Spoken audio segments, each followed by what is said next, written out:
Muy buenos días, bienvenidos, bienvenidas. Gracias por asistir a esta invitación. Eh, este es un espacio que compartimos mensualmente. En lo posible tratamos de hacerlo mensualmente desde acá, desde Funerales Los Laureles. Hoy más que dar una conferencia, hoy más que, pues, a ver, realmente, pues, en el caso de quienes ya han visto este espacio, yo no le doy como tanto el tinte de conferencia o de charla magistral. Yo trato de que sea más como un conversatorio, unas reflexiones. En mi experiencia clínica como psicólogo, eh, me siento más conectado con el tema de conversar, más que transmitir eh, conceptos teóricos o entrar en profundidad en asuntos racionales. Trato como de conectar más con el sentir, con lo que ha sido la experiencia. Muchas veces, incluso en otros lugares, se me criticó la falta de rigurosidad. Y pues eso podría ser un problema, ¿no? Porque hay escenarios donde se necesita tener esa rigurosidad académica, las referencias, los autores, quién dijo, cómo lo dijo, cuándo lo dijo, pero yo pienso que eso es importante, la verdad es que sí, poder leer fuentes, poder leer personas que hayan pensado, indagado, investigado sobre diferentes temas, pero en el asunto sensible, en lo que tiene que ver con los sentimientos, en mi experiencia, pues insisto, siempre hay algo que no alcanza a satisfacerme. Siempre quedo con una sensación de que no logro captar la esencia de lo que estoy buscando. Y bueno, creo que eso fue lo que llevó a Freud. Yo hablo mucho de Freud, pues porque en mi formación como psicólogo, Freud fue una gran influencia, una gran referencia. En la universidad nos hablaban mucho del psicoanálisis y de lo que había escrito Freud. Y Freud tiene una frase, y es que él trató de entender lo humano desde las teorías psicológicas y no logró tampoco eh, pues alcanzar como una satisfacción, por decirlo así. Y fue en la poesía, en los poetas, y él por poeta se refería a los escritores como Homero, Cervantes, Goethe. Fue ahí donde él logró encontrar pues un campo del cual recoger mucho más, una riqueza mucho más amplia para sus reflexiones. Y, y por eso es que el psicoanálisis es tan rico en referencias literarias, porque es ahí donde uno encuentra eh, propuestas, frases, cosas que conectan con el corazón, porque es que el poeta, aunque no sabe lo que sabe, a ver, ¿cómo decirlo? Él sabe del inconsciente, pero no sabe que él sabe tanto del inconsciente, por decirlo de esa manera, ¿sí? Bueno, creo que me tengo que devolver un poco. Lo que Freud aporta al pensamiento en su época y que al día de hoy, después de más de 100 años, es la propuesta de que en nosotros hay un inconsciente, no un subconsciente. A uno le dicen, es que eso es subconsciente. No, él habla de inconsciente. Y el inconsciente es como algo muy profundo que está en nuestra psique, ¿sí? ¿Y eso dónde se ubica? Pues eso es una construcción teórica. Y él lo descubrió a partir de los lapsus, los sueños, los actos fallidos, los olvidos, ¿sí? Pero bueno, ahí entraríamos, como les decía al principio de esta charla, entonces a hablar de un montón de teoría. Entonces vamos a traer la referencia teórica, cómo nace el psicoanálisis, qué propone el psicoanálisis. Yo creo que esa no es la intención, y menos para hablar de un tema que es muy tenso, es muy complejo. Yo cuando voy a hacer estas charlas con ustedes, yo siempre me hago una pregunta: ¿qué es lo que les voy a transmitir? Esta no es la primera vez que yo les hablo sobre el Día de las Madres. Acá en este espacio, en este canal, y en otros años, y en años anteriores les he hablado sobre el duelo por la mamá, a propósito del Día de las Madres. El año pasado hice algo muy arriesgado, que fue hablar desde que no todas las madres son buenas, no todas las madres son, o digamos, tienen ese rol de madre ideal. Y hablábamos también de cómo había nacido el Día de la Madre, de cuáles eran sus orígenes, pues el origen del Día de la Madre, cómo se había comenzado a celebrar, en qué año. Y eso está ahí, en el canal de YouTube, psicólogo Cristian Arbeláez. Ustedes pueden encontrar los videos anteriores, y este video es muy probable que también lo suba ahí, sino que en estos momentos creo que estoy un poco agotado con el tema de las redes sociales, pero bueno, es parte de nuestra época actual compartir cosas, y el asunto es que cuando uno comparte algo en internet lo hace público y uno tiene que hacerse cargo de lo que dice.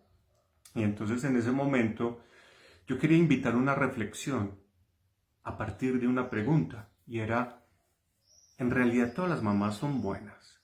¿En realidad todas las mamás son ejemplares? ¿En realidad todas las mamás son, pues, esos seres que admiramos?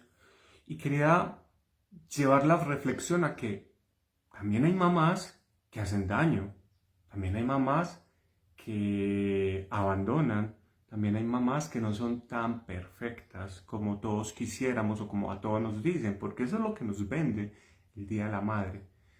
El Día de la Madre es ese día que, pues, que las redes sociales, la publicidad engalana para que nosotros consumamos y podamos demostrarle a ese ser cuánto la amamos. O sea, entre más grande sea el obsequio, o entre más costoso sea lo que le estamos dando, más grande es la expresión de nuestro amor. Y finalmente, pues a modo de resumen les estoy contando esto. Mi conclusión es: yo no necesito que me digan que es un día especial para que ese día sea especial. O sea, que los días sean especiales no depende de lo que me está diciendo los medios de comunicación. La relación con mis seres queridos, en este caso la madre, no depende de lo que culturalmente debe de ser. Depende de una construcción, de una historia, ¿sí? ¿Qué es lo que yo he construido con ese ser? Y para esta charla me surgió una pregunta que es precisamente: ¿y qué es una madre? ¿Quién es una madre? Cuando nosotros hablamos del duelo, en el duelo, y bueno, aunque les digo que trato de no ser muy académico en este asunto, pues me muevo un poco entre las dos, entre los dos caminos: el camino del psicólogo formado y el camino del ser humano y de la experiencia clínica. En mi formación como psicólogo, sobre todo cuando empecé a estudiar sobre duelo, había una reflexión que nos invitaban a hacer en clase, y es: o sea, tú sabes quién es lo perdido, por decirlo de esa manera, pero realmente sabes qué es lo perdido. Me voy a explicar. Tú sabes a quién pierdes, pero realmente sabes qué es lo que tú pierdes al perder esa persona. Lo voy a repetir de nuevo. Tú sabes a quién pierdes. En este caso, hablando del duelo por la madre, estamos diciendo que yo perdí a esta mujer, a esta persona, a esta señora, si ya tiene una edad o lo que sea. Yo sé, o sea, Pepita Pérez, por decir algo así como hablamos nosotros aquí, un poco coloquialmente, ¿sí? Yo sé que ella se llamaba así, pero ¿qué es lo que se perdió con ese ser? Y eso aplica a los otros duelos. Cuando yo pierdo un padre, un hermano, un hijo, una pareja, ¿qué es lo perdido? ¿Qué es lo que representa ese ser en mi vida que al ya no estar, porque ahí viene lo complejo de los duelos, no es solamente el de carne y hueso, es todo lo que representa en mi mundo ese ser.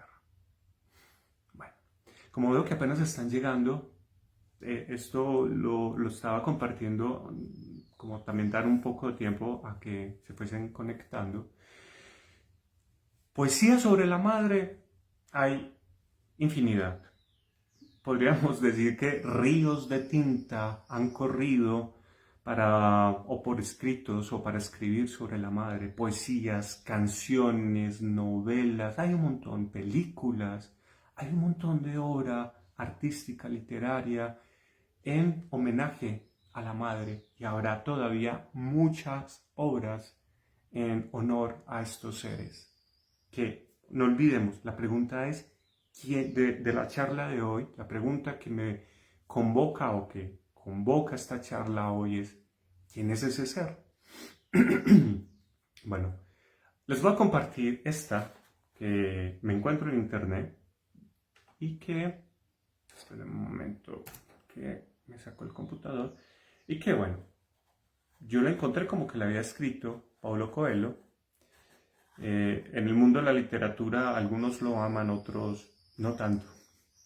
Pero bueno, yo creo que lo importante no es tanto eso, sino qué es lo que escribe. Se titula El día en que Dios creó a las madres. El día en que Dios creó a las madres, y ya había pasado el día y la noche durante 6 días, un ángel se le apareció y le dijo: ¿por qué esta creación está dejándote tan inquieto, Señor? El Señor le respondió: ¿has leído las especificaciones de esta orden? Ella tiene que ser totalmente lavable, pero no puede ser de plástico. Debe tener 180 partes móviles y sustituibles, funcionar a base de café y sobras de comida. Tener un regazo suave que sirva de almohada para los niños. Un beso que tenga el don de curar cualquier cosa, desde una herida hasta un sufrimiento de amor. Y tener 6 pares de manos para cumplir con todas las tareas. El ángel sacudió lentamente su cabeza y le dijo: 6 pares de manos, Señor, parece imposible. Pero el problema no es ese, dijo el Señor, son los 3 pares de ojos que esta criatura tiene que tener. El ángel, con un sobresalto, le preguntó: ¿para qué? Un par de ojos para ver a través de las puertas cerradas, para cuando se pregunta qué están haciendo los niños ahí adentro, aunque ella ya lo sabe. Otro par en la parte posterior de la cabeza para ver lo que no debería, pero tiene que saber. Y ojos normales, por supuesto, capaces de consolar a un niño llorando, diciendo: te entiendo y te amo, sin decir una palabra. Y el ángel comenta: Señor, es hora de dormir, mañana será otro día. Pero el Señor le explica: no puedo, está casi lista. Ya tengo un modelo que se cura cuando se enferma, que puede alimentar a una familia de 6 con una libra de carne molida y puede convencer a un niño de 9 años que se bañe. El ángel lentamente dio la vuelta al modelo y habló: es muy delicada, Señor. Pero el Señor dijo con entusiasmo: pero es muy resistente. No te imaginas lo que esta persona puede hacer o soportar. El ángel, analizando mejor la creación, observa: hay una fuga, Señor. No es una fuga, es una lágrima. Y esta sirve para expresar alegría, tristeza, dolor, soledad, orgullo y otros sentimientos. Eres un genio, Señor, dijo el ángel emocionado con la creación. Pero no fui yo quien puso esa lágrima ahí, solo apareció.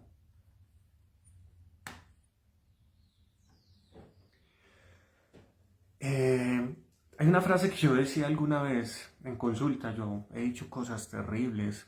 Esto alguna vez lo escuché, no recuerdo en dónde. Mi mamá me mima, mi mamá me mama. No, mi mamá me mima, mi mamá me ama, estoy mamado de mi mamá. ¿Sí? Es otra de las expresiones que tenemos acá. Es estoy mamado de mi mamá es, ay, pero mamá, pero ¿por qué mi mamá sí jode, mi mamá sí es cansona?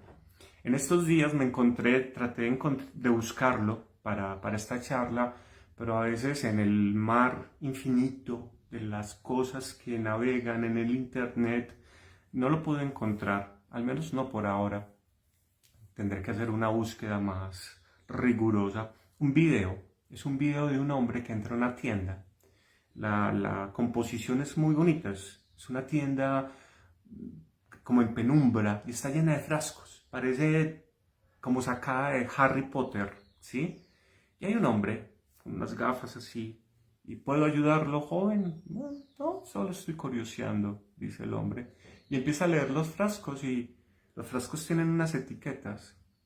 Aquella vez que te bañó. Aquella vez que te dio un beso en el lugar en el que te lastimaste. Algo así, muestra el video. Y el hombre empieza a leer y dice, y tienes el de aquella vez que te repitió muchas veces lo que no entendías. Sí, está junto en aquella vez en que te escuchó o aquella vez que te consoló, etc. El video me pareció muy bonito porque es muy emotivo. Y a propósito de esa pregunta, ¿quién es ese ser? Me surgían otras preguntas.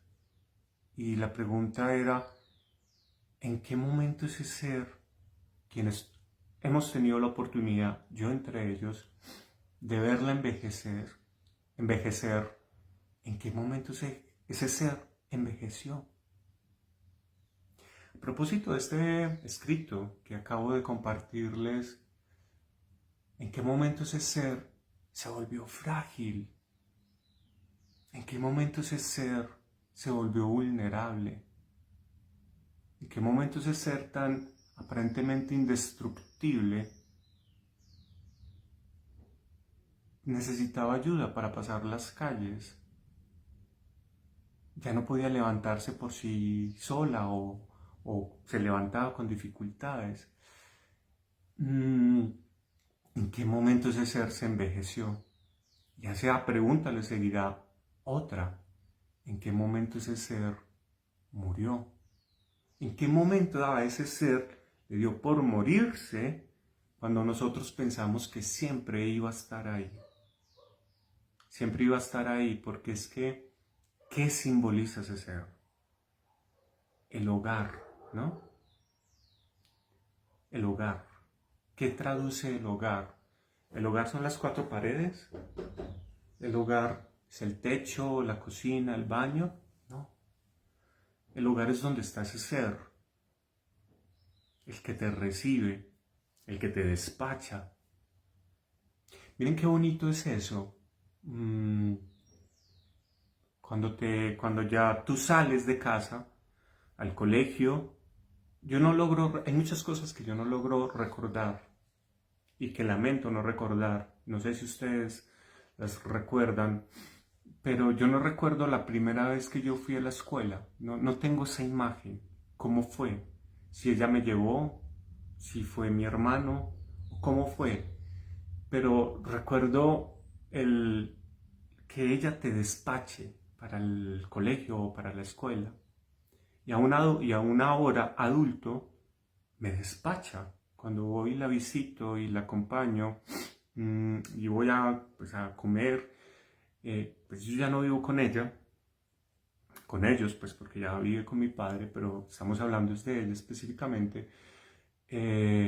A uno y me despacha y veo cómo hace las cosas y su manera de hacer las cosas.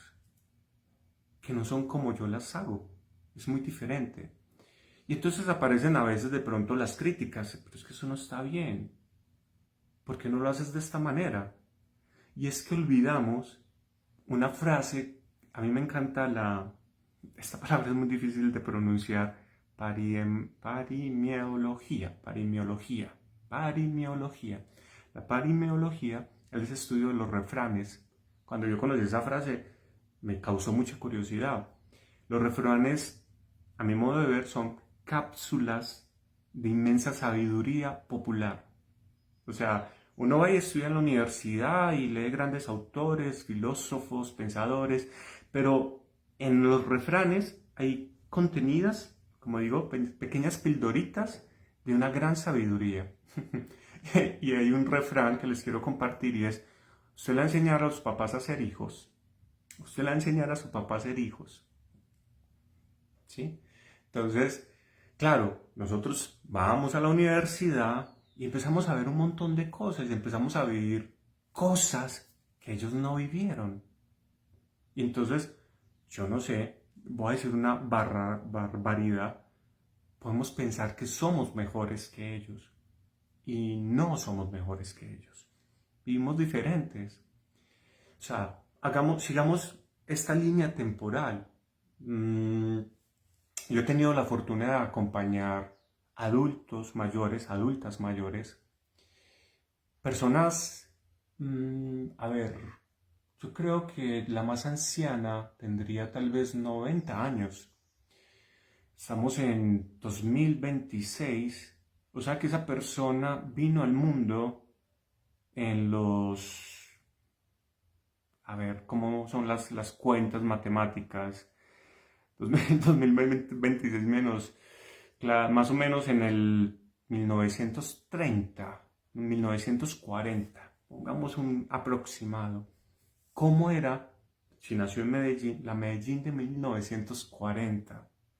¿Cómo eran las calles? ¿Cómo eran los edificios? ¿Cómo eran los servicios públicos? ¿Cómo era el acceso a los alimentos? Para desplazarse de un lugar a otro, la salud. Esa niña, esa mujer que vino en 1930, 1940, que ahora, en 2027, es una abuela o una bisabuela, pues por supuesto una madre, que vivió. Y yo llego en una época tecnológica donde hay celulares, donde hay globalización, donde hay internet, donde todo se pide a un clic y trato como de decirle, ¿por qué estás haciendo las cosas así? ¿Sí? Yo creo que tal vez ella en su interior me mira con esa compasión amorosa de los ancianos sabios que dicen esas frases de, ay, mijito, usted no entiende. ¿Sí? Alguna vez leí una reflexión a propósito de una chica que hablaba sobre su padre y le decía, pero papá, ¿por qué vas al banco a hacer una fila que te toma horas? ¿Por qué vas al supermercado a perder tiempo si todo eso lo puedes hacer desde casa con internet? Y luego ella entendió que era su manera, que era la manera como él conectaba con el mundo. Porque al ir al banco, ve a la persona que lo está atendiendo, puede hablar con alguien en la fila. Bueno, ya no hay filas en los bancos, en lo que hay son unas sillas donde tú te sientas. En el supermercado si hay filas y bueno, puedes conversar con las personas, puedes ver gente, puedes conectar con otros seres, ¿sí? Y no nos preguntamos cómo esta tecnología nos está aislando. Y pareciera a veces que se nos hubiera olvidado lo que fue la pandemia, ¿sí? El estar encerrados sin conexión humana. Algunos en familia, con sus esposas, donde pasaban un montón de cosas, donde descubrían cosas que no descubrían del otro, otros en casa con sus familias, donde había a veces muchos roces, pero también hubo muchos que estuvieron solos, esperando a que se diera la oportunidad de poder salir e interactuar. Claro, el internet, estas pantallas nos permite conectarnos, pero esto nunca va a reemplazar un abrazo, un calor, unos ojos, una piel, unas manos. Y ahí viene otra pregunta. ¿Cuándo fue la última vez, si todavía vuestra madre vive, o tu abuela, o esa figura materna, cuándo fue la última vez que le viste las manos? Yo te invito a que le veas las manos. Esas manos que también han cambiado. Tal vez ya están un poco toscas. Tal vez algunas tienen artrosis. Tal vez algunas tiemblan.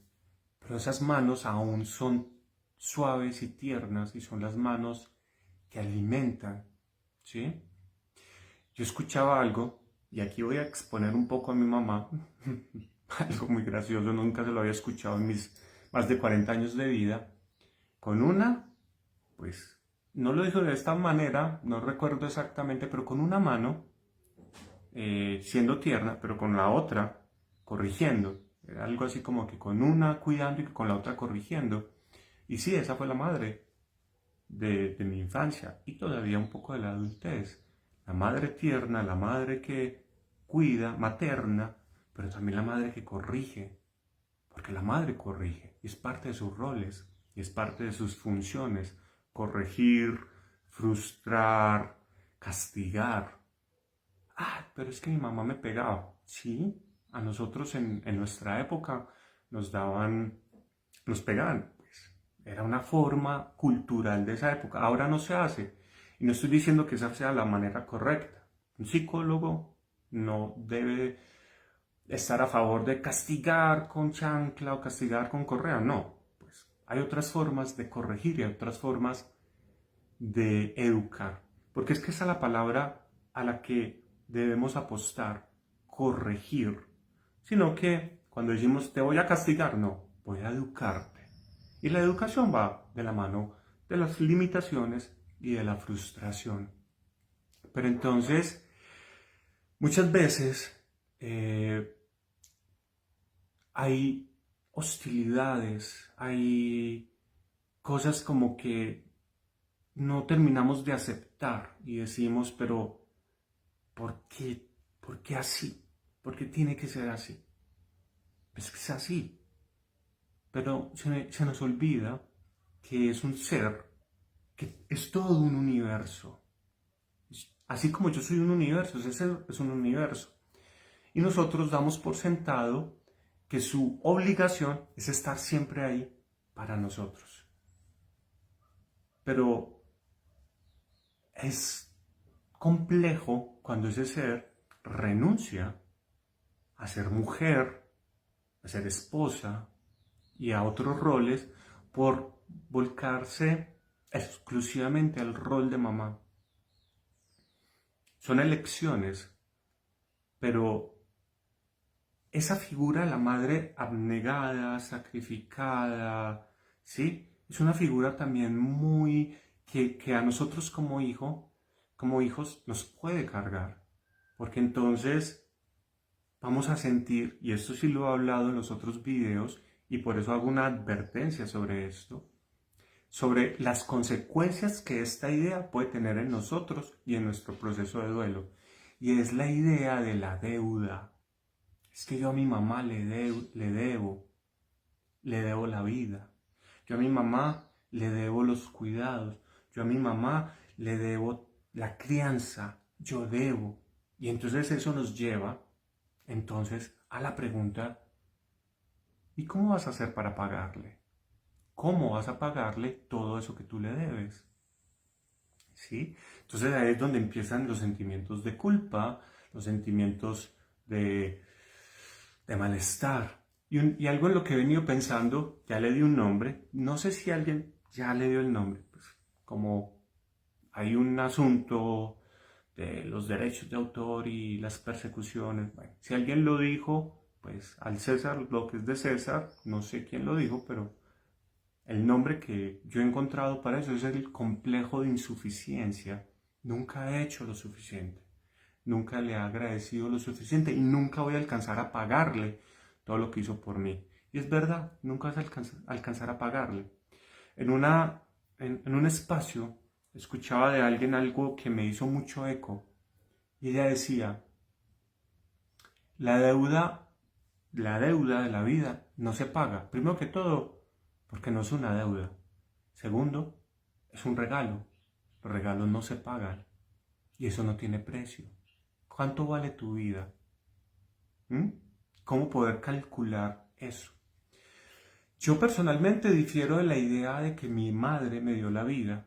Yo pienso que ella fue un medio a través del cual se gestó y se generó mi vida, ¿sí?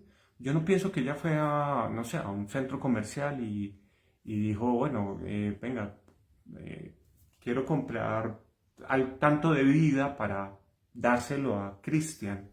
No, fue una decisión que ella tomó en, en comunión con mi padre y decidieron generar una vida. ¿Me estoy contradiciendo?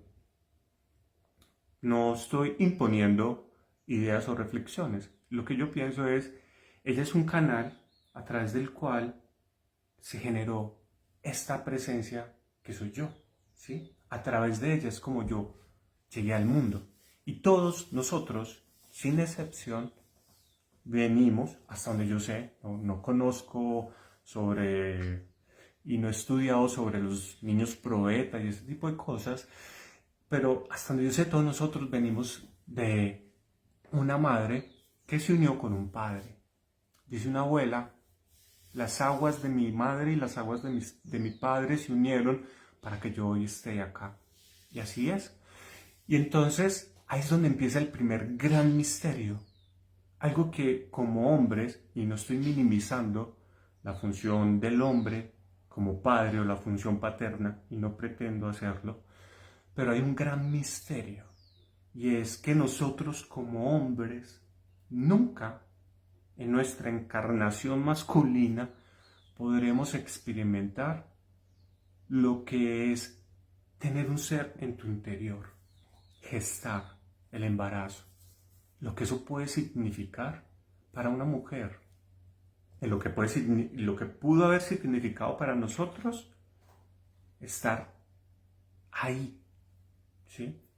Hay teorías que dicen que, pues, que nuestro psiquismo comienza a estructurarse desde ese momento. Y pues habrán quienes estén a favor, otros no tanto. Yo digamos que estoy en el medio. ¿Por qué? Porque yo atendí una vez una mujer que llegó en duelo, precisamente por su mamá, y estaba en embarazo. Y una de sus grandes preocupaciones era que si ella lloraba, su bebé iba a nacer triste. Pues en la clínica y en la consulta trabajamos el hecho de que no había manera de poder tener certeza de que eso iba a ser así. Luego tuve la oportunidad de verla con su bebé, ya había nacido, y le pregunté, ¿tu bebé cómo es? Me dice, es un bebé muy sonriente, muy feliz. Es un bebé que ríe mucho. Entonces, no se trata de pensar que sí o sí es inevitable, no, no. Pero como les digo, hay algunas reflexiones que dicen que desde ya el vientre estamos configurando nuestro psiquismo. Pero hay algo que sí es una certeza.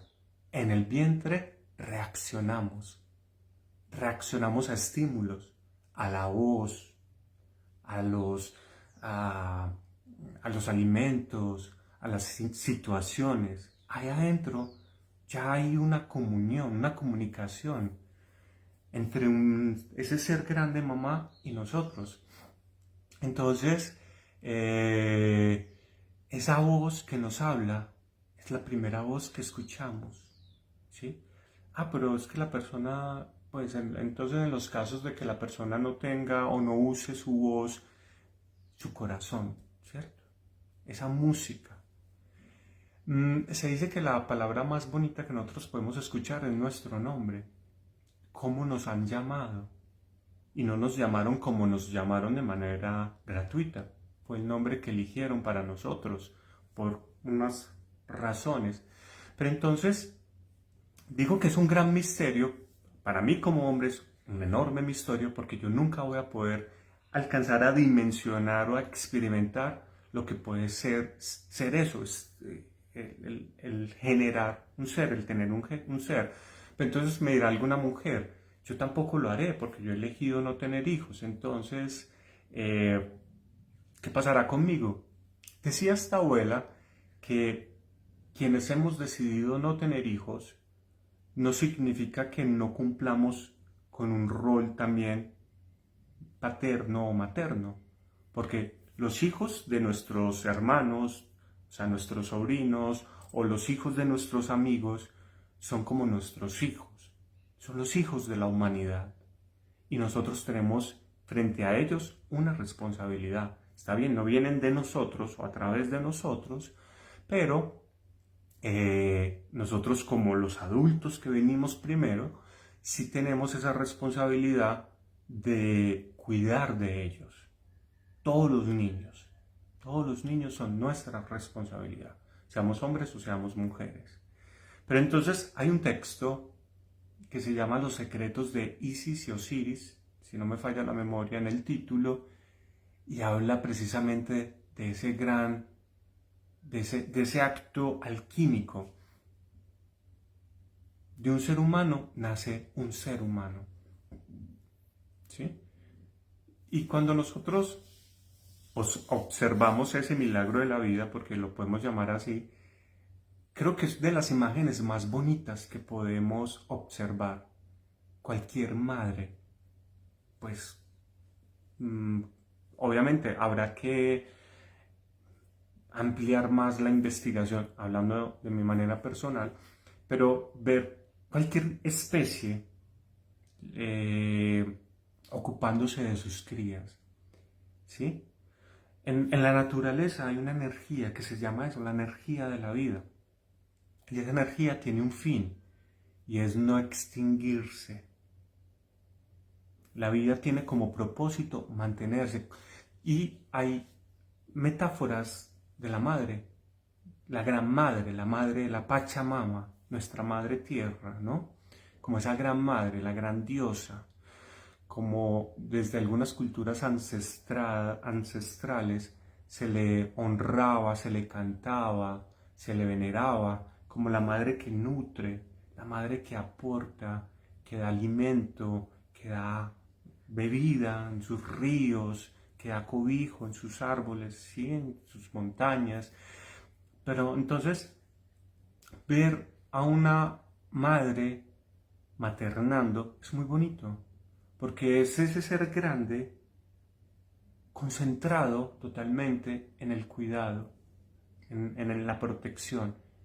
Y cuando ve que hay ese ser, su hijo, en riesgo, como saca todo su furia, y es pasar de, yo tengo la imagen de una leona con su lengua acicalando a sus cachorros, pero cuando viene el riesgo, cómo sale sus dientes y cómo sale, es que la vida no se puede interrumpir, ¿sí? Porque el propósito de la vida es propagarse, no extinguirse. Entonces, digamos que en el caso de las mamás, ellas han cumplido con su misión, nos permitieron a nosotros manifestarnos y nos han cuidado, nos han criado. ¿Y qué sigue después? ¿Cuándo termina su tarea? Se dice que una tarea de una madre nunca acaba, ni siquiera una madre no deja de ser madre nunca, porque una pregunta en el duelo también es, si yo soy madre y mi hijo muere, ¿dejé de ser madre? Entonces la pregunta también se podría voltear. Yo soy hijo, mi madre muere, ¿yo dejo de ser hijo? No. Es un asunto que en esta vida es para toda la vida, ¿sí? Yo en esta vida, pues quienes crean en la reencarnación, en esta encarnación, yo soy hijo de esta persona. Y esa persona es madre de esta persona. Entonces, en esa relación no se acaba hasta que, pues, muera ella y muera yo. Pues, creo que podríamos decirlo así, pero eso se prolonga, se extiende. Entonces esa madre siempre será madre. Y creo que lo hemos escuchado de nuestras mamás. Los hijos pueden estar grandes y aún así yo lo voy a seguir corrigiendo y voy a seguir estando ahí al frente para lo que él necesite. Entonces, sigo con la pregunta que les hice al principio. ¿Quién es ese ser que decide un rol de tanta responsabilidad y que es para toda la vida? ¿Y qué pierdo yo cuando ese ser ya no está? Y hablaba del hogar, el lugar al que siempre puedo llegar, porque nosotros cuando nos vamos, hay un espacio que llamamos la casa materna, y es donde siempre vamos a ser bien recibidos, ¿sí? Donde podemos ir, donde podemos ser nosotros, donde podemos actuar como somos, porque en casa, frente a mamá, no tenemos que simular, no tenemos que fingir, no tenemos que aparentar, y ella nos conoce, nos vio desnudos al nacer, y si es ella quien nos tiene que despedir al morir, también nos verá desnudos. Entonces, ¿qué es lo que perdemos cuando la perdemos? El hogar, la seguridad, nuestro primer vínculo, el primer ser que interactuó con nosotros, aquella persona que nos protegió, que nos cuidó, aquella persona que nos enseñó, nos educó, que hizo lo mejor que pudo con lo que tenía, porque no hay madres perfectas, no hay hijos perfectos, no hay relaciones perfectas. Pero entonces ahí es donde aparecen las dificultades en el duelo, y es cuando, como claro, vamos creciendo, vamos haciendo adultos, esa idealización, esa relación se va transformando y ya no es la mujer maravilla. Les hacía un momento esa pregunta: ¿en qué momento este ser se envejeció? ¿En qué momento este ser se volvió tan frágil, tan caprichoso? ¿Sí? ¿En qué momento este ser ya no me protege, sino que soy yo quien la protege? En el momento en el que ya eres tú quien tiene la fuerza suficiente para llevar las riendas. Y ella, aunque siempre va a estar ahí, corrigiendo, educando, incluso castigando, ya puede descansar. Y ya puede, desde la silla, pues por decirlo de esa manera, dar sus órdenes. Ya no es ella la que tiene que hacer, ya hizo. Pero entonces viene otras preguntas. ¿Y qué pasa cuando ese ser no está? Pero no porque haya muerto, sino porque no me cuidó. Miren, una de las experiencias de consulta más complejas tal vez que yo tuve la oportunidad de acompañar fue la de una mujer que llegó a consulta mayor. En ese momento tendría tal vez 70 años o un poco más. Y su duelo estaba relacionado con un asunto de su infancia, y era que su madre, en sus palabras, la había regalado cuando ella había sido niña. Y su pregunta siempre fue, durante toda su vida, les estoy hablando de una mujer de más de 70 años, ¿por qué mi mamá no me cuidó? ¿Por qué mi mamá me regaló? Y es que para nosotros esa pregunta es tan trascendental que en los casos en que somos adoptados o nos dieron en adopción, la pregunta es ¿por qué? ¿Por qué ella no estuvo ahí? ¿Y cómo poder responder esa pregunta? ¿Qué pasó? Y las respuestas pueden ser múltiples, desde simplemente no quiso hasta no pudo. Bueno, y si no pudo, ¿por qué no pudo? Y si no quiso, ¿por qué no quiso? ¿Y yo qué hago con ese sentimiento de ¿Por qué no? ¿Y qué causa eso en mí?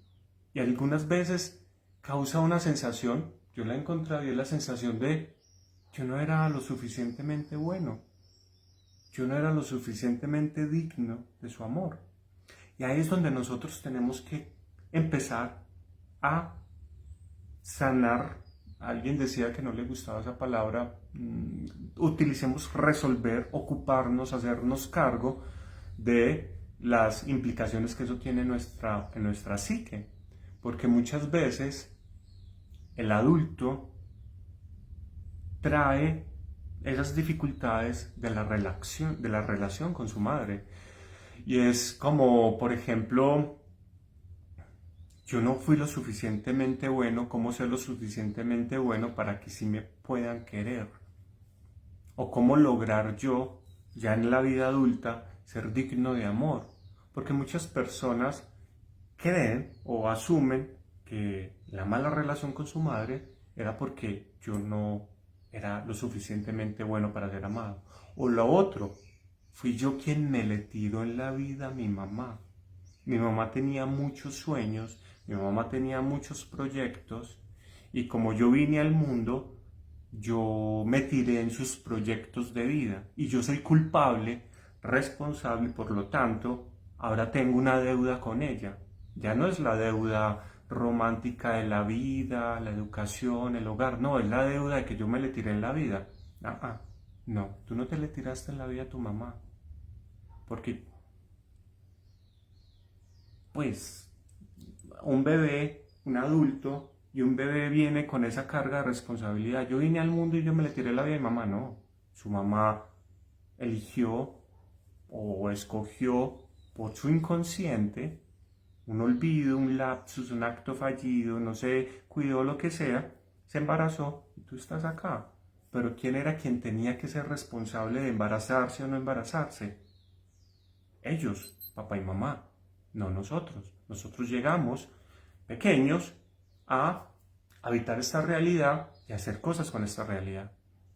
Entonces, coincido un poco con esta psicóloga, que fue alguien que escuché esta semana. Ella decía que no le gustaba tampoco la idea de sanar el niño interior. Y me gustó que ella no estuviera de acuerdo con eso porque sí, son cosas que se van como masificando. Sana tu niño interior, ese niño que está herido. Yo utilizo una palabra que es la que yo, con la que mejor me siento y es reconcíliate con tus seres queridos o reconcíliate con los asuntos que te causan dolor. Entonces, la propuesta de trabajo, de duelo, que yo te haría es reconcíliate con esa mamá, cualquiera que ella haya sido, la que abandonó o la que estuvo excesivamente, porque es que eso es un rol supremamente difícil. Una mamá se equivoca por exceso o por defecto, si es demasiado sobreprotectora o excesivamente distante y ausente, ¿sí? ¿Cuál es el punto correcto, el adecuado para que no cause estragos? Por eso decía la frase, mi mamá me mima, mi mamá me ama, estoy mamado de mi mamá, ¿sí? Porque llega un momento en que la madre puede ser devoradora y eso es algo que es una realidad. Una madre puede ser devoradora y cuando nos encontramos con una madre devoradora, nuestra realidad, nuestra forma de estar en el mundo se puede complejizar muchísimo. Pero ahí es donde viene nuestra responsabilidad con identificar, caramba, claro, es que mi madre no fue perfecta, hizo cosas pues desde su conocimiento y no tiene caso que yo la juzgue por ello o no tiene caso que yo me juzgue por ello y que yo pueda en esa reconciliación poderle dar lugar a esa palabra que también ha sido muy manoseada y que tiene mucho, digamos, que es muy importante y es la gratitud. A usted yo le agradezco que haya permitido que a final de cuentas, como haya sido, el que yo esté acá. Porque el hecho de que yo esté acá es la posibilidad, es la oportunidad de que yo pueda aprender, equivocarme, crecer, ¿sí? Recibir, dar. Entonces, yo creo que sin excepción, a cualquier mamá, en ese proceso de reconciliación, agradecer el que me contuvo en su vientre. ¿Que se fue? Vale. Pero en algún momento, por las circunstancias que hayan sido, yo estoy en este mundo. Y si estoy en este mundo es porque una madre o porque una mujer me soportó, y no lo digo pues en términos negativos, me soportó de soporte en su vientre 7 meses, 5 meses, 9 meses, ¿sí? Y a ese ser darle las gracias. ¿Y cómo puedo darle las gracias? Viviendo una vida que sea una vida, pues, esto puede sonar muy, ¿cómo se dice? Adoctrinador tal vez, pero una vida que, que sea con responsabilidad, ¿sí? Yo conversaba en uno de los espacios grupales con las personas que asistían sobre una pregunta, y es que quienes hemos sido criados en la religión católica y nos han enseñado los mandamientos, hay un mandamiento que dice honrarás padre y madre. Y yo les hacía una pregunta y es, ¿qué significa eso? ¿Te has puesto a pensar tú, a reflexionar? ¿Qué quiere decir honrar padre y madre? En este caso de lo que estamos hablando hoy, ¿qué es honrar a la madre? ¿Cómo tú honras a la madre? Y hay una frase que yo siempre, hay una historia que escuché no sé en dónde, y como todas las historias de esta época en que estamos en el internet, yo dudo de las fuentes, más no de la información. A ver, no es que no dude de la información, es que yo acepto la información o no la acepto. Eso es a lo que me refiero, aunque no estoy seguro de si sí fue verdad que lo dijo esa persona. Hay una historia que alguna vez escuché que decían que era de Facundo Cabral. Yo dudaría que fuera real, pero bueno, igual la voy a traer a colación en este momento y la traigo siempre que les hablo del duelo por la mamá, y es la frase que dice que en el momento en que su madre lo llevó a la estación de tren para despedirlo, le dijo: hijo, voy a darte 2 regalos. El primero fue la vida. Ya nos quedó claro que la vida es un regalo, eso no se paga, eso no tiene precio, eso no es una deuda, eso es un regalo. Y los regalos, bienvenidos. Entonces, hijo, voy a darte 2 regalos. 1, la vida. Y 2, la libertad para vivirla.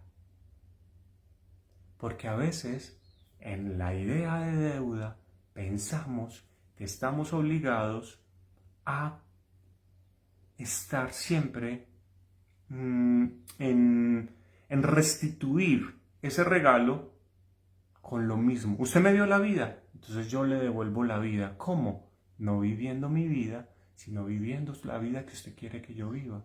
Y cuando yo vivo la vida que usted quiere que yo viva, entonces yo nunca me voy de su lado. Es yo se lo escuchaba alguna vez a una paciente que su pareja en esa época era como el hijo CDT, ¿sí? Como que su madre, y se lo había dicho explícitamente, es que usted es mi garantía para la vejez. Entonces es como el hijo CDT, ¿cierto?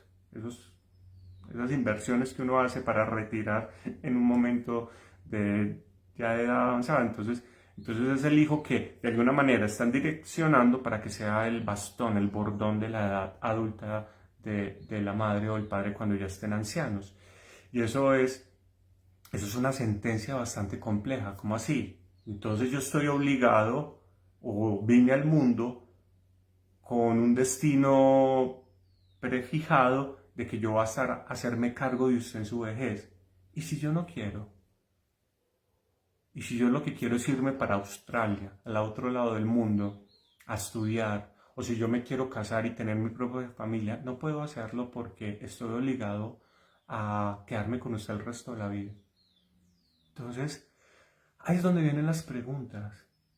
Y nuestro trabajo en relación con nuestros padres, en este caso con nuestra madre, es cuál es la postura que yo voy a asumir. Porque en el momento en el que, por alguna razón, si ella pues está próxima a fallecer en la vida adulta, ya anciana, yo cuál es el lugar que voy a tomar con ella, ¿sí? Porque entonces no es lo mismo que yo ya no tenga a mi madre siendo un adulto mayor, haciendo un niño. Entonces cuando yo soy un adulto, yo ya tengo la vida resuelta. Se presume que ya tengo la vida resuelta. Tengo un trabajo, tengo una familia, me hago cargo de mí mismo. Entonces es probable que su muerte sea menos traumática para mí en comparación hacia la muerte ocurre siendo yo un niño. Porque cuando yo pierdo a mi madre siendo un niño, vienen los sentimientos de ¿y ahora quién me va a cuidar? ¿Quién se va a hacer cargo de mí? ¿Sí? ¿Quién va a ser esa figura maternal, abuela, mamá, tías? ¿Quién va a ser esa figura de mamá, hermana mayor en algunos casos, que va a ocuparse de mí siendo yo un niño? Y cuando soy un adulto mayor, cuando soy un anciano y la madre muere, el mensaje es, somos finitos y tú también vas a morir, ¿sí? Entonces, ya no es ella el representante, la que está arriba de todos nosotros, como la gran matrona, sino que ya soy yo, hablando pues en la línea materna, matriarcal, femenina. Yo acompañé a una mujer que consultaba precisamente por la muerte de su madre y ella es mamá de 2 hijas. Y la pregunta que le hacía es, ¿y quién quedó? O sea, ¿quedaron tías, quedaron abuelas? ¿No? Era la mamá, ella, sus hijas. Ahora ya no está la abuela, es decir, su mamá, están sus hijas. Y en caso tal de que sus hijas tengan hijos, ahora ella va a ser la abuela. ¿Y cómo vamos a hacer esos movimientos de relevo? Ahora yo ya no soy, esto está como muy repetitivo, pero ahora yo ya no soy la hija, ahora yo soy la mamá, y ahora ya no soy la mamá, ahora yo ya soy la abuela, y si las condiciones son propicias y se dan para ello, ahora yo seré la bisabuela, ahora yo soy la abuela, ahora soy yo a quien acuden, ahora soy yo la que tiene ese rol, ahora soy yo la que cumple esas funciones. Y vuelve de nuevo la pregunta, ¿y cuáles son esas funciones? ¿Cuáles eran mis funciones como hija? ¿Cuáles eran mis funciones como madre? Y ahora que soy la abuela, ¿cuáles son mis funciones como abuela? ¿Qué lugar estoy ocupando en esta historia, que es nuestra historia, que hace parte de la historia del mundo, pero que es nuestra historia, que no es igual a todas las historias? Porque no todas las historias con las mamás son las mismas. No todas las historias necesariamente son bonitas, que era lo que hablamos hace un momento. A veces son complejas y pueden ser muy dolorosas, ¿sí? Entonces, ¿qué es lo que yo quiero como invitar con este espacio? Es que, ay señorita, es que podamos mirar desde distintos lugares a estas mamás y podamos cuestionar y podamos preguntarnos, ¿yo qué perdí cuando ella murió? No solo a quién perdí, porque es muy probable que tampoco sepamos a quién perdimos, porque a quien conocimos fue la que hizo el rol de mamá, pero antes de ser mamá, ¿quién fue? Les puedo hablar de un par de películas. Yo generalmente en estos espacios de charla siempre les evoco un par de películas. Una de ellas es, por ejemplo, Los Puentes de Madison. Clint Eastwood y... Ay, se me olvidó el nombre de esta actriz. Meryl Streep, ¿sí? Ella muere, sus hijos llegan a casa, la casa materna, ¿cierto? Y encuentran una especie de correspondencia, y en esa correspondencia se enteran de que en la vida de su madre hubo un hombre, Y la pregunta es, ¿quién fue ese hombre? ¿Y cómo así que ella tuvo un hombre aparte de papá? ¿Acaso mi mamá era una pues, sinvergüenza? Y la película empieza a narrar esa historia de esa mamá que sus hijos no conocieron. No les voy a contar más, por si quieren verla. Está la pueden encontrar en tantas de estas plataformas de película. Los Puentes de Madison. Hay otras, por ejemplo, Todo sobre mi madre, de Almodóvar. Hay una película colombiana que encontré recientemente, se llama así, Madre. Y hay muchas fuentes, hay muchas, ¿sí? Hay literatura. Pero, bueno, el asunto es, ¿quién era esa persona antes de ser mamá? ¿Y cuál es esa historia que yo no conocí? Porque esa historia tiene que ver con esa madre. Y esa relación que yo tuve con esa madre tiene que ver con el duelo que yo vaya a tener al momento de que ella muera. Porque el duelo va a ser efecto del vínculo que yo tuve con ella.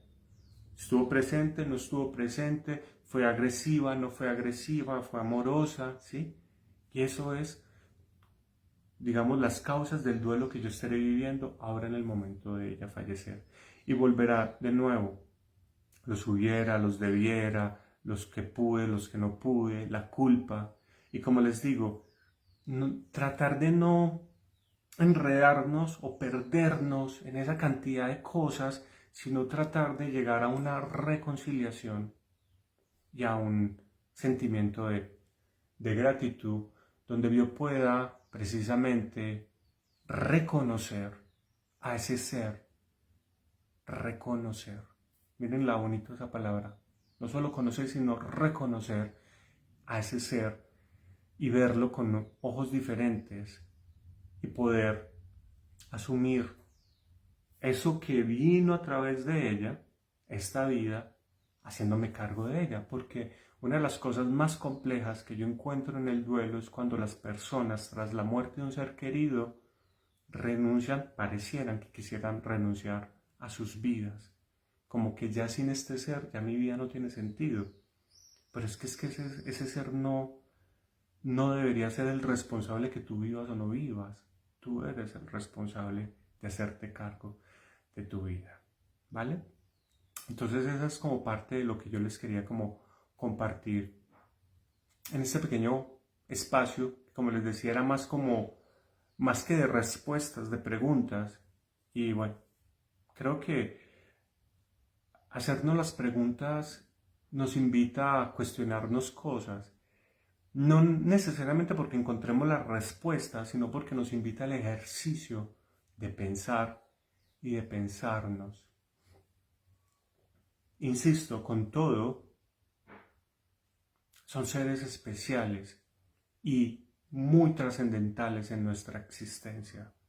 Y parte de lo que nosotros vayamos a hacer o lo que hayamos hecho con nuestra vida depende de esa relación con estos seres. Y nos sobra que nos preguntemos, entonces, ahora yo quién soy o yo por qué soy quien soy en relación a ese ser. Voy a terminar con un par de cosas. En la conferencia del mes pasado yo les hablaba de lo que hace que un duelo sea tan doloroso y hablábamos de distintos indicadores, de distintas particularidades. Algunos tienen que ver con quién era la persona fallecida, precisamente el nivel de apego, la forma como esa persona muere, ¿sí? Pero también es importante que logremos identificar que mucho de lo que tiene que ver con la intensidad de mi dolor es con la manera en que la muerte de ese ser afecta mi mundo, mi realidad. Y les explicaba que, pues yo lo había escuchado de este médico, él habla de tres esferas. Una tiene que ver con la personalidad, una tiene que ver con las rutinas y otra tiene que ver con el proyecto de vida.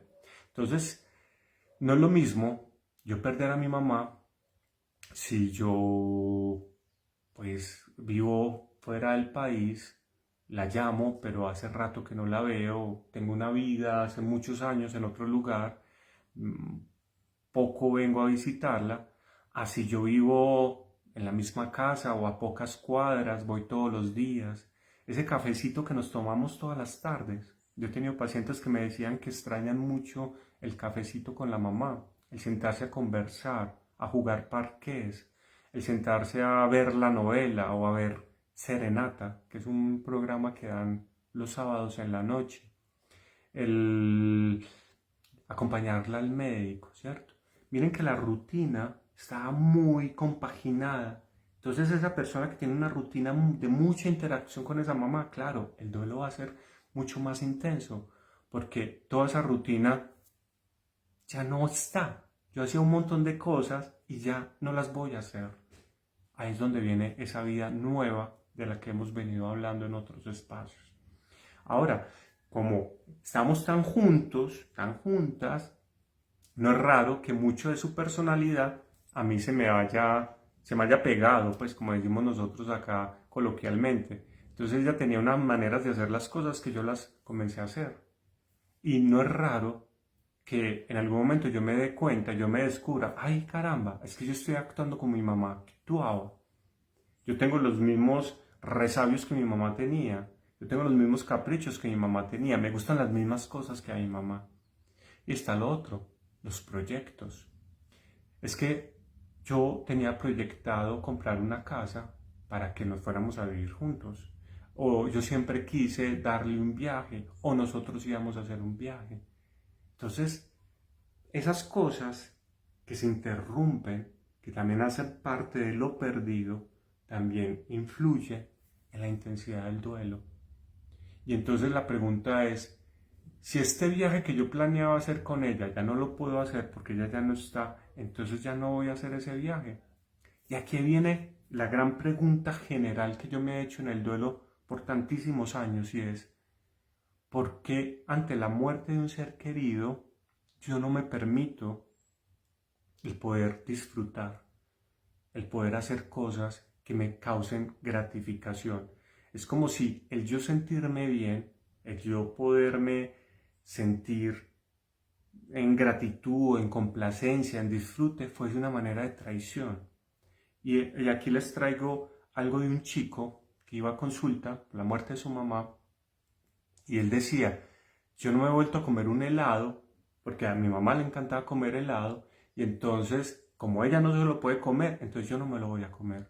Y yo le preguntaba, esto hace muchos años, ¿pero por qué? No entiendo. No logro entender por qué, cuál es la lógica en que tú te castigues o en que tú te prives en ese sentido, ¿sí? Es como si tú haciéndote daño o tú castigándote, ella se sintiera mejor. Y yo no entiendo, no creo que ella se sienta mejor diciendo, ah, vea, qué tan bueno, mi hijo está llorando, mi hijo está teniendo privaciones, ¿qué tanto me quiere mi hijo?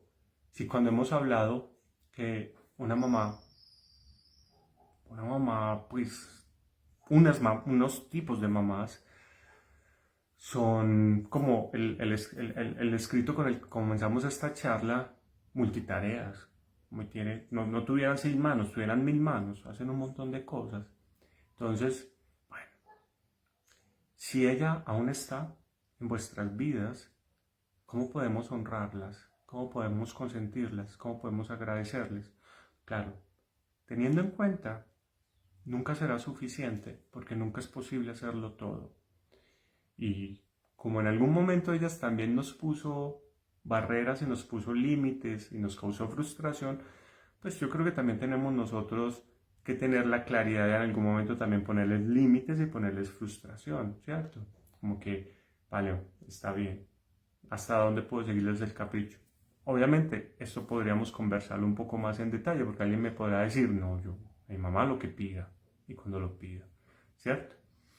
Está bien, pero si ya no está, si ella ya murió, ¿cómo lograr reconciliar esa relación que tuvimos con ella para no quedarnos en sentimiento de culpa el resto de nuestra vida, sintiendo que no alcanzamos a compensar todo lo que hizo por nosotros? De nuevo, no olvidemos Ella hizo una elección. Su elección fue ser madre. Y bueno, ya hay un discurso. Vengo también pensando en eso. Yo decía, si yo tuviera certeza de eso, y si yo no fuera psicólogo, y yo pudiese defender a capa y espada ese discurso, sería muy fácil hacer terapia. Pero yo no sería psicólogo, sería otra cosa, no sé, otra cosa, pero no sería psicólogo. Y ese discurso dice que antes de nacer, nosotros escogimos dónde nacer, en qué hogar, con qué mamá y con qué papá. Y que ese fue un trato que se hizo, lo llaman trato de almas. Yo reitero, yo no sé si eso es cierto, no estoy diciendo que sea cierto, lo cuento como una historia. Y en esa historia se dice que se hizo un trato de que ese hijo o esa alma escogió esa otra alma, esa mamá, porque lo que ese hijo necesitaba para poder aprender y expandirse y evolucionar, iba a obtenerlo precisamente de esa relación con ese ser. Y ahí es donde dice que sea maltratadora o sobreprotectora, abandónica o presente. Es como si hubiese dicho, venga, yo necesito que usted cumpla esta función. Y el alma dijo, vale, está bien.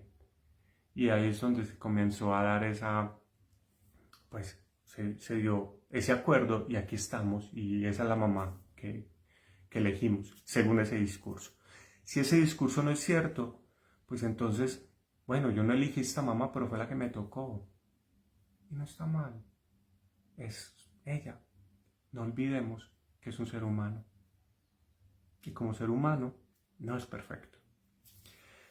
Ya para despedirme, hace poco les compartí en YouTube también este escrito. A mí me gusta mucho, me parece muy bonito, más allá de las creencias o posturas que uno tenga ideológicas.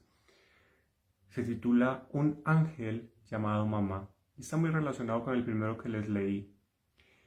Cuenta la leyenda que un angelito estaba en el cielo cuando Dios lo llamó y le encomendó una misión. Con dulce voz le dijo: tendrás que ir a la tierra y nacer como los humanos. Serás un pequeño niño y crecerás hasta llegar a ser un hombre. Espantado, el angelito preguntó: pero señor, ¿cómo haré para vivir tan pequeño e indefenso? ¿Quién me cuidará? Entre muchos ángeles escogí uno para ti que te está esperando y te cuidará. Pero dime, aquí en el cielo no hago más que cantar y sonreír. Eso me basta para ser feliz. No te preocupes, tu ángel te cantará, te sonreirá todos los días y tú sentirás su amor y serás feliz. ¿Cómo entenderé lo que la gente habla si no conozco el idioma de los hombres? Tu ángel te dirá las palabras más dulces y más tiernas que puedas escuchar y con mucha paciencia y con cariño te enseñará a hablar. ¿Y qué haré cuando quiera hablar contigo? Tu ángel juntará tus manitas y te enseñará a orar y podrás hablarme. He oído que en la tierra hay hombres malos. ¿Quién me defenderá? Tu ángel te defenderá a costa de su propia vida. Pero estaré triste, ya que no te veré más. Tu ángel te hablará siempre de mí y te enseñará el camino para que regreses a mi presencia, aunque yo siempre estaré a tu lado durante todo el tiempo que estés entre los hombres. El angelito ya empieza a escuchar las voces que venían de la tierra y atemorizado y con lágrimas en los ojos dijo: Dios mío, dime por lo menos el nombre de ese ángel que me cuidará. Su nombre no importa. Tú le llamarás mamá. No se refiere necesariamente a la madre biológica. Se refiere a ese ser al que tú llamarás mamá. Y hay una frase de una película, la película en la que uno menos creería encontrar este tipo de frases. Es El Cuervo, de la película por allá, creo que de los 90, de Brandon Lee. Y hay una frase que dice: madre es el nombre de Dios en los labios y corazones de todos los niños. Madre. ¿Qué significa esa palabra? ¿Qué significa ese ser? Cuéntame, ¿qué significa? ¿Qué es lo que te enseñó, lo que te legó, qué es lo que has aprendido de ese ser. Porque no hay manera de que podamos negar que esta carne y este corazón tiene restos de ese ser, físicamente, en su comportamiento, en su pensamiento. ¿Y yo qué hago con eso? ¿Sí? Entonces, ¿qué es lo perdido cuando pierdo a una madre? Nos veremos entonces en un mes. Gracias a quienes acompañaron esta charla, a Sandy, a Ana, a Sandra Milena, a Yolanda, a Leonilda, aquellas personas que se conectaron y escucharon estas reflexiones y estas palabras sobre una persona que a veces no tenemos manera de poder definir y poder como abarcar, pero que sin lugar a dudas ha sido muy significativa en nuestras vidas de cualquier manera. Así que de nuevo, pues agradezco su presencia, su acompañamiento, su escucha y estaremos conversando de nuevo en un mes. Cuídense bastante, nos veremos. Gracias.